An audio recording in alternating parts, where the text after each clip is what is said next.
10-10 और 12-12 साल की लड़कियां मोबाइल इस्तेमाल कर रही हैं। इसी ने जिनाकारी के सारे असबाब और रास्ते खोल दिए जो आज हमने अपनी बेटियों के हाथ में दे रखा है। यहाँ सुन सब रहे हैं, लेकिन किसी एक की मजाल ऐसी नहीं कि सुनने के बाद जाए और अपनी बेटियों के हाथ से मोबाइल छीने कि मेरी बेटी तुम्हें मोबाइल की क्या जरूरत है, तुम तो मेरे घर की जीनत हो, तुम तो मेरे जिगर का टुकड़ा हो, तुम किसी अपनी सहेली से बात करना है तो मेरे मोबाइल से बात कर लो, लेकिन मेरी बेटी तुम मोबाइल क्यों रखोगी, तुम मोबाइल क्यों चलाओगी। आज किसी बाप के अंदर इतनी हिम्मत नहीं जो अपनी बेटी से ये कह सके।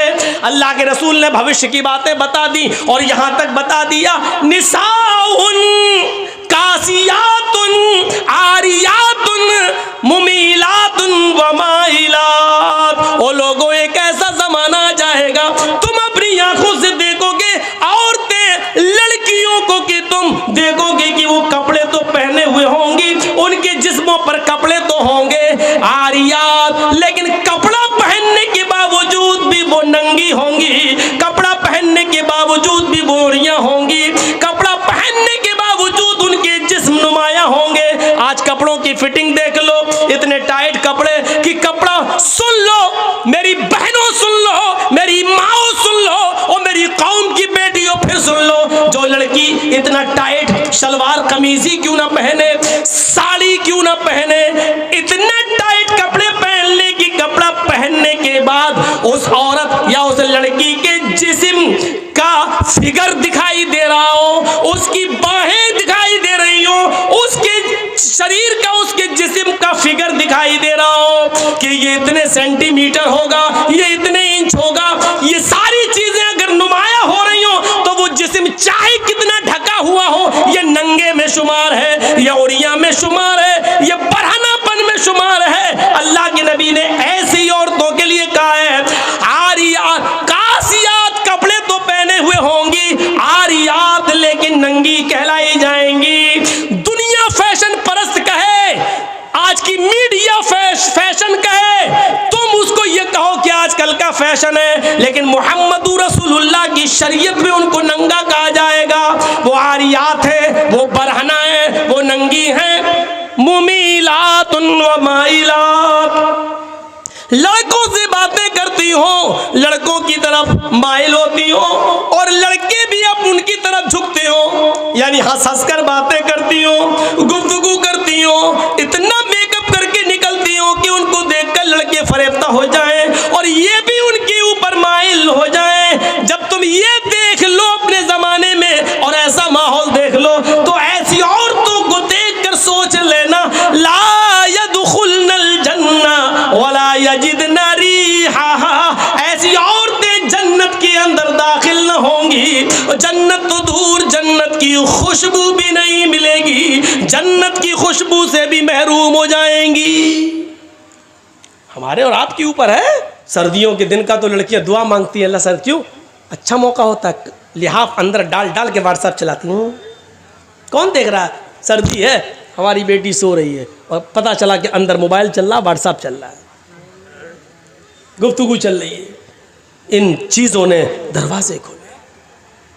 आपको मालूम है हजरत मरियम की किफालत कर रहे थे हजरत जकरिया, और जब मरियम के पास मेहराब के अंदर, मस्जिद के अंदर बेमौसम फल आ गए। बेमौसम फल का मतलब समझ रहे, सेब का मौसम नहीं सेब देखा, केले का मौसम नहीं केला देखा, किसने, हजरत जकरिया ने। सूरह मरियम पढ़िए मेरे भाइयों। जैसे ही हजरत जकरिया ने मरियम के पास बेमौसम फल देखे, ये वही मरियम है जो इतनी पाक दामन है कि जिनको उनके किसी शौहर ने, किसी मर्द ने नहीं छुआ।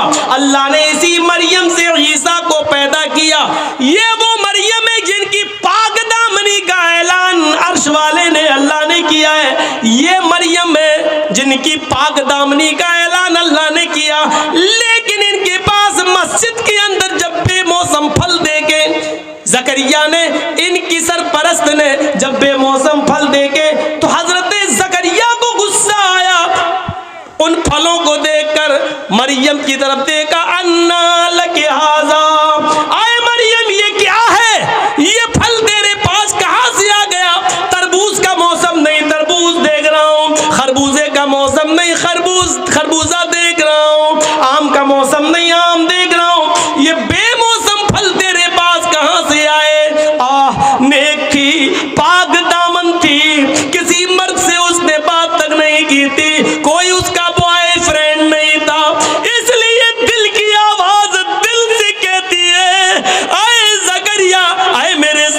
ज़बरदस्त आपने मुझे पाल पोस कर बड़ा किया है, मैं आपको धोखा कैसे दे सकती हूँ? ये किसी लड़के ने नहीं दिया है। यकीन कीजिए आपकी दी हुई तालीम का असर मेरे ऊपर चढ़ा रहेगा। ये किसी बॉयफ्रेंड ने नहीं दिया है। क़ालत हुआ मिन इंदिल्लाह, चीख कर कहती है मरियम, आए मेरे सरपरस्त, ये अल्लाह की तरफ से आए हैं। ये बेमौसम फल कोई फरिश्ता लाया है, किसी लड़के का इसमें कोई हाथ नहीं। जब मरियम की क्लास ली जा सकती है, जब अल्लाह की इस नेक बंदी की क्लास ली जा सकती है, और इसका सरपरस्त बेमौसम फल के बारे में मरियम से पूछ सकता है, तो आपको अपनी बेटियों पर कैसे भरोसा हो गया है? कैसे सवाल नहीं करते? ये मोबाइल तेरे पास कहां से आया है? तू घर से गई थी, तेरे हाथ में रुमाल नहीं था, अब ये रुमाल तेरे पास कहां से आया है? तू घर से एक किताब लेके निकली थी, अब ये 3 किताबें और कॉपी लेकर आई, ये कहां से आई है? तेरे मोबाइल में बैलेंस नहीं था, आज 200 रुपए का बैलेंस ये तेरे मोबाइल में कहां से आ गया है? तेरे मोबाइल में तेरे डैडी, तेरे अब्बू के अलावा किसी का नंबर नहीं था, ये 4-5 जगहों की मिस पहले पड़ी है, ये नंबर किसके हैं? तुम्हें शर्म नहीं आ सकती? तुम अपनी बेटियों से ये सवाल नहीं कर सकते हो? जब मरियम से सवाल किया जा सकता है, वो मरियम जिनको अल्लाह ताला ने पाक दामन कहा है, जिसकी पाक दामनी का ऐलान अल्लाह ने किया है, जब उस पाक दामन औरत से सवाल किया जा सकता है, तो हम और आप कौन हैं? मेरे भाइयों, अपनी बेटियों पर इतना भरोसा किए बैठे हैं। करना पड़ेगा हिसाब, लेना पड़ेगा हमें अपनी बेटियों का हिसाब, और नहीं लेते हो तो तैयार रहो, पिलानेंगे हो चुकी हैं हमारी बच्चियां, दूसरों की बहुएं बनेंगी और गैर मुस्लिम बच्चे पैदा करेंगे। अब उनके पेट से पैदा होने वाले बच्चों के नाम लक्ष्मण, रामचंद्र, हनुमान, यही सब रखे जाएंगे। इंतजार करो आप उस वक्त का।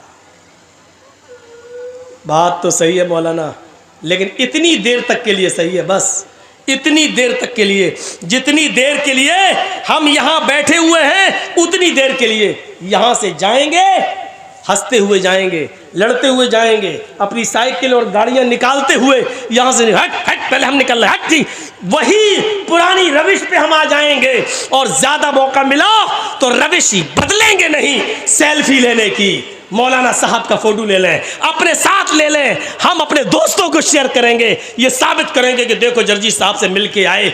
इन चीज़ों ने आज दीन का शौक निकाल दिया है, जलसों को रस्म व रवाज का मालिक बना दिया है। जलसों में दीनदारी आए तो कहाँ से आए, जलसों से इबरतें मिले तो कहाँ से मिले, जब जलसों में रस्म व रवाज आम हो जाए। मेरे भाइयों, सेल्फी लेने के चक्कर में, फोटो लेने के चक्कर में आदमी एक दूसरे के साथ लड़ मरे, इतनी इजाज़त नहीं है शरीयत के अंदर। ये वीडियो बन रहा है, एक हद है, चलिए ये चैनल पे डाल दिया जाएगा। आज जर्जी साहब भाटोल बंगाल में उत्तर दिनाजपुर में है, कल ये तकरीर पूरी दुनिया में पहुंच जाएगी। एक मकसद है, लेकिन आपके साथ सेल्फी का क्या मकसद है? आप क्या करेंगे? शरीयत ऐसी सेल्फियों को हराम करार देती है जो जिसका कोई मकसद ना हो। मेरे भाइयों याद रखिए, मेरी बिल्कुल इजाजत नहीं है कि आप कोई मेरी सेल्फी लें, और इसके बावजूद अगर आप लेते हैं तो उसके गुनाहगार आप हैं, हम नहीं, क्योंकि हम मना कर चुके हैं। रस्म रवाज छोड़िए, आइए कुछ दीनी शौक पैदा करिए अपने अंदर, दीनी शौक पैदा करिए, रस्म रवाज से उठिए। बात आगे निकल गई तो ये दो ही चीज़ें हुई, 8 चीज़ों पे चलना है। अल्प, ये जो बैठे उनकी बात सही है भाई, आप लोग थोड़ा सा बैठ जाइए या इधर हो जाइए, उनको देखने दीजिए, वो भी तो बेचारे इतनी दूर से आए हैं। बैठ जाइए आप लोग, बस बैठिए, ठीक है। तो मेरे भाइयों, उसके अंदर 8 खूबियाँ पाई जाएंगी। कौन कौन सी? कम बोलेगा, दूसरी मुस्तकबिल की, फ्यूचर की बातें बताएगा, तीसरी चीज़ ज्ञानी होगा। ज्ञानी, अल्लाह के रसूल सल्लल्लाहु अलैहि वसल्लम को तो अनपढ़ कहा जाता है, उम्मी, और महाभारत कह रही हो ज्ञानी होंगे। इसमें कोई शक नहीं कि अल्लाह के रसूल सल्लल्लाहु अलैहि वसल्लम अनपढ़ थे, इस माना में कि आपको दुनिया में किसी ने पढ़ाया नहीं था, आपका कोई उस्ताद नहीं था। जब आपको ये कहा जाए कि उम्मी थे तो उसका 2 माना है, एक माना तो ये था, उसका एक माना ये है आप उम्मी थे नहीं अनपढ़, इसका माना ये होगा कि आपको दुनिया में किसी ने पढ़ाया नहीं। लेकिन अनपढ़ का मतलब ये नहीं है, नऊज़ुबिल्लाह, अनपढ़ की दो किस्में होती हैं। एक तो ये होता है कि वो अनपढ़ है बेचारा, जानता पढ़ा नहीं है, उसको उसके माँ बाप ने पढ़ाया नहीं, लेकिन वो जाहिल नहीं है, वो बड़ी अक्लमंदी की बातें करता है, शऊर की बातें करता है, अच्छा बिजनेस भी चला रहा है और कायदे से बैठता भी है, कायदे से बात भी करता है। तो लोग क्या कहते हैं, पढ़ा लिखा ज़रूर नहीं है लेकिन कायदे का है, तमीज़ का है। और एक अनपढ़ वो होता है जिसको उसके माँ बाप ने पढ़ाया नहीं और साथ में उसको माहौल भी गलत मिला, खड़े होकर पेशाब करता हुआ जा रहा है नाली में। एक दो बच्चे हम बताएंगे नहीं कहाँ के, ऊपर छत पे खड़े होकर देखता कोई आदमी गुजर रहा, वहीं से उन्होंने चड्डी उतारी, पेशाब कर दिए, उसके सर पे गिर रहा। हम लोगों के साथ ऐसा हो चुका है। तो एक ये होता है कि पढ़ाया नहीं माँ बाप ने, दूसरा अनपढ़ भी बनाया। अल्लाह के रसूल सल्लल्लाहु अलैहि वसल्लम इस माना में अनपढ़ थे कि दुनिया में किसी ने आपको पढ़ाया नहीं, लेकिन अल्लाह के रसूल सल्लल्लाहु अलैहि वसल्लम बहुत बड़े आलिम थे। आपसे बड़ा आलिम कोई था ही नहीं। जब ये कहा जाए कि आलिम थे तो फिर पढ़ाने वाला कौन, तो उसका माना ये होगा कि अल्लाह के रसूल सल्लल्लाहु अलैहि वसल्लम को अल्लाह ने पढ़ाया, और जिसको अल्लाह ने पढ़ाया हो उससे बड़ा कोई आलिम हो सकता है? नहीं। अनपढ़ थे, दुनिया में किसी ने नहीं पढ़ाया, लेकिन आपसे बड़ा कोई आलिम नहीं था। क्यों? क्योंकि अल्लाह ने पढ़ाया। और ख़ुद अल्लाह ताला ने फरमाया, सूरह आला पढ़िए, सूरतुल आला पढ़िए, और देखिए क्या कहा, सनुक़रिउ का फला तंसा, सनुक़रिउ का फला तंसा। आए मोहम्मद सल्लल्लाहु अलैहि वसल्लम, हम आपको ऐसा पढ़ाएंगे कि आप भूलेंगे नहीं। क्या कहा अल्लाह ने? हम आपको ऐसा पढ़ाएंगे कि आप भूलेंगे नहीं। तो अल्लाह ने क्या कहा? हम पढ़ाएंगे। तो किसने पढ़ाया नबी को? अल्लाह ने। और इंसान को जब पढ़ाता है तो उसका पढ़ाया हुआ सबक इंसान को याद भी रहता है और भूल भी जाता है। मसलन हमें हमारे उस्ताद ने 20 साल पहले क्या पढ़ाया, आज आधा याद है, आधा याद नहीं है। हम आपको क्या पढ़ा रहे हैं अभी, और 1 घंटा, 1.5 घंटा, 2 घंटा बोलने के बाद आपसे पूछें हमने क्या पढ़ाया आपको, तो आपको बहुत सी बातें याद होंगी और बहुत सी भूल जाएंगे।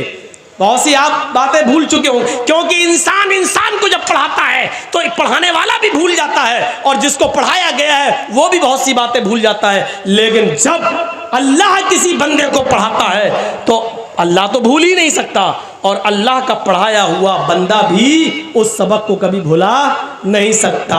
सनुक़रिउ का फला तंसा, आए नबी हम आपको ऐसा पढ़ाएंगे कि आप भूलेंगे नहीं। अल्लाह के नबी को जब अनपढ़ कहा जाए तो इसका मतलब ये हुआ कि किसी इंसान ने नबी को नहीं पढ़ाया। लेकिन जब ये कहा जाए कि अल्लाह के नबी से बड़ा कोई आलिम नहीं, तो इसका मतलब ये है कि अल्लाह के नबी को अल्लाह ताला ने पढ़ाया, और जिसको अल्लाह पढ़ाए उससे बड़ा ज्ञानी कोई हो सकता है? नहीं। तो अल्लाह के रसूल को क्या कहा गया? तीसरी सिफत कि वो बहुत बड़े ज्ञानी होंगे। क्यों ज्ञानी होंगे? क्योंकि जिसको उसका रब पढ़ाए उससे बड़ा ज्ञान किसके पास हो सकता है? किसके पास? और आज देख लीजिए, मेडिकल साइंस भी आज मोहताज है मोहम्मद रसूलुल्लाह की तालीम की। ये 1400 साल पहले बताया था ना, मिसवाक करो, आज मेडिकल साइंस बतला रही है कोलगेट करने के नुकसान क्या है और नीम की या पीपल की मिसवाक करने के फ़ायदे क्या हैं, आज मेडिकल साइंस बतला रही है। ये टिश्यू पेपर होते हैं ना, जो आप उसमें चले जाइए फ़्लाइट के अंदर, प्लेन के अंदर, तो ये बहुत से रखे हुए मिलेंगे, और उनके टॉयलेट में चले जाइए तो यही सब मिलेंगे आपको। उठाइए और लैट्रिन करने के बाद पोंछ के वहीं फेंक दीजिए। ज़माना कल तक हंस रहा था। अल्लाह के रसूल सल्लल्लाहु अलैहि वसल्लम ने कहा था कि जब तुम इस्तंजा करने जाओ तो मिट्टी के 3 ढेले इस्तेमाल कर लो, 3 से कम ढेले इस्तेमाल नहीं होना चाहिए। मिट्टी के ढेलों पर हंसते थे लोग, क्या मोहम्मद साहब ने मिट्टी के ढेले अरे पानी नहीं था, मिट्टी के ढेले बता रहे हैं। आज उसी मेडिकल साइंस ने यह बता दिया कि मिट्टी के ढेले जरासीम को, कीड़ों को, गंदे कीड़ों को और ख़तरनाक कीड़ों को मारने में ज़्यादा सलाहियत रखते हैं और गंदगी को जज़्ब करने की ज़्यादा सलाहियत रखते हैं। आप देख लीजिए बहुत से बर्तनों को जब आप साफ़ करें, सर्फ से साफ़ करने के बाद, रिन साबुन से साफ़ करने के बाद भी चिकनाहट बाकी रह जाती है, तो फिर उसको मिट्टी लाकर साफ़ किया जाता है और मिट्टी से उस चिकनाहट को दूर किया जाता है, क्योंकि मिट्टी के अंदर जरासीम को मारने की ज़्यादा सलाहियत मौजूद है। आज की मेडिकल साइंस ने इसको बता दिया। मोहम्मद रसूलुल्लाह सल्लल्लाहु अलैहि वसल्लम से बढ़कर कोई ज्ञानी होगा? मेडिकल साइंस बता रही है।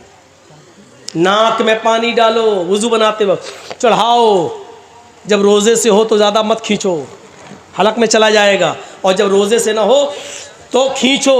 आज मेडिकल साइंस बताती, बाबा रामदेव पूछो क्या, हाँ जुकाम जिसको हो गया हो, यहाँ से पानी डालो, यहाँ से निकालो, यहाँ से डालो, यहाँ से निकालो। आज बता रहे 1400 साल पहले मोहम्मद रसूलुल्लाह सल्लल्लाहु अलैहि वसल्लम ने बता दिया।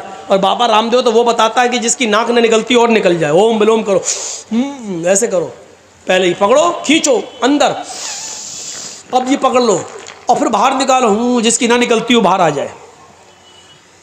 अल्लाह के रसूल ने मुस्तकिल इलाज बताया, ज्ञानी थे।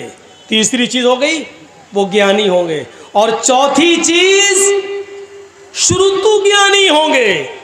अल्लाह के नबी ये बातें अपनी तरफ से नहीं कहेंगे, शुरुतु ज्ञानी, शुरुतु मानी सुनना, ज्ञान मानी इल्म, सुनकर इल्म, यानी अल्लाह ताला जिब्राइल को बताएगा और जिब्राइल से सुनकर मोहम्मद रसूलुल्लाह सल्लल्लाहु अलैहि वसल्लम को मालूम होगा। वही मा यंतिकु अनिल हवा इन हुवा इल्ला वह्युन यूहा,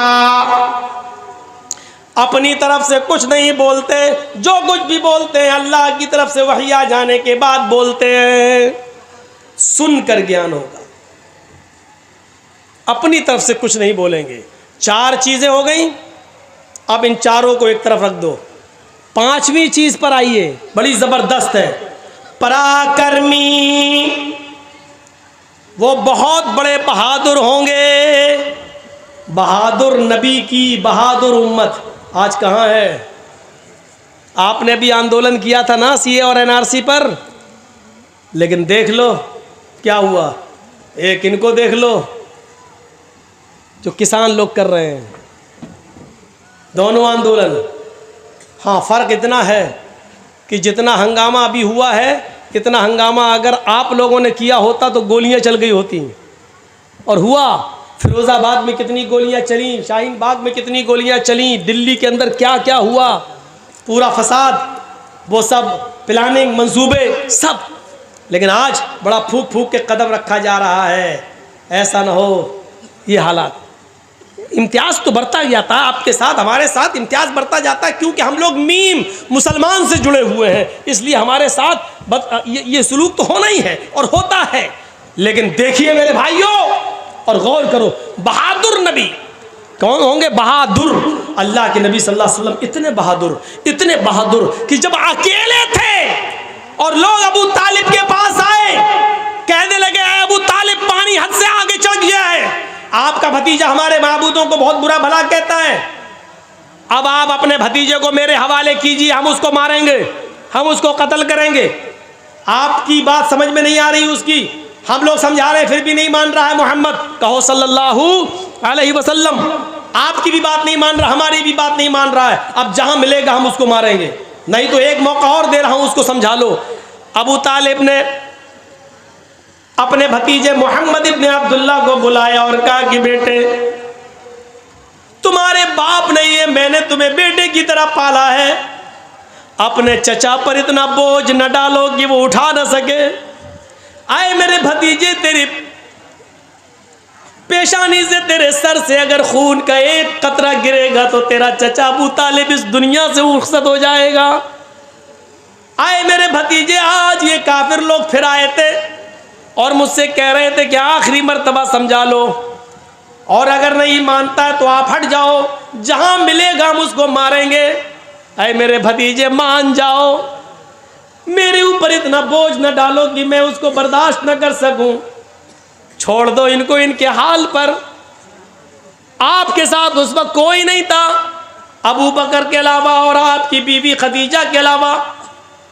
जरा तसव्वुर कीजिए कि उस वक्त अबू तालिब ने क्या जो ये जुमला जब कहा, तो अल्लाह के नबी की जबान से जो जुमला निकला उसको सुनो, जो आपकी बहादुरी पर दलालत करता है। आए चचा जान, आज के बाद मैं मैं आपके ऊपर बोझ नहीं बनूंगा। आप अपने आप को मुझसे अलग करना चाहते हैं तो कर लीजिए, लेकिन आप ये चाहते हैं कि मैं उस दावत को देना छोड़ दूं जो अल्लाह ने मेरे ऊपर फर्ज की है, जिसको पहुंचाना मुझ पर मेरी जिम्मेदारी है। रही इनकी बात, ये कहते हैं कि जहां मिलेगा तो मारेंगे, तो सुनिए मेरे चचा जान, उस जात की कसम जिसके कब्जे में मेरी जान है, ये काफिरीन मक्का 9 करोड़ 30 लाख मील की बुलंदी पर जाएं और सूरज को तोड़ कर लाएं और मेरे दाहिने हाथ पर लाकर रख दें और 1,02,40,000 मील की ऊंचाई पर जाएं और चांद को तोड़ कर लाएं और मेरे बाएं हाथ पर लाकर रख दें। कसम है उस जात की जिसके कब्जे में मेरी जान है, ये काफिरों के लिए सूरज का उखाड़ लाना और चांद का तोड़ लाना आसान है, ये ऐसा कर सकते हैं, लेकिन मेरे लिए ये आसान नहीं है कि मैं दीन की दावत छोड़ दूं। मैं इसके बावजूद दावत देता रहूंगा। आगे आपकी मर्जी, आप मेरी मदद करें या न करें, अल्लाह हमारा हामी व नासिर है। ये कहकर अल्लाह के नबी सल्लल्लाहु अलैहि वसल्लम रो दिए और आपकी आंखों में आंसू आ गए। जब अबू तालिब ने ये जुमले सुने, अपने भतीजे की हिम्मत सुनी और ये जुमले सुने और अपने भतीजे मोहम्मद रसूलुल्लाह की आंखों में आंसू देके तो फौरन सीने से लगाया और फरमाया कि मेरे बेटे, वो बेटा ही कहते थे, अरे मेरे बेटे जाओ, तुम अल्लाह के दीन की तरफ बुलाते हो, तौहीद की दावत देते हो, देते रहो, जब तक तुम्हारा चचा अबू तालिब जिंदा है देखता हूँ किसकी माँ ने किसको कितना दूध पिलाया है जो तेरी तरफ नजर उठाकर भी देख सके। मैं हत्तल वुसाअत इस्तिताअत के मुताबिक तेरी मदद करता रहूंगा। आए मेरे भतीजे जा, मैं तेरी आंख में आंसू नहीं देख सकता, आए मेरे बेटे तुम जाओ और दावत तौहीद दो। आपके ये जुमले, ये सूरज ले आए, चांद तोड़ लाएं, दाएं बाएं हाथ पर रख दें, फिर भी मैं नहीं मानूंगा। आपकी बहादुरी की तरफ इशारा करता है। ये बहादुरी थी, पराक्रमी, वो बड़ा बहादुर होगा।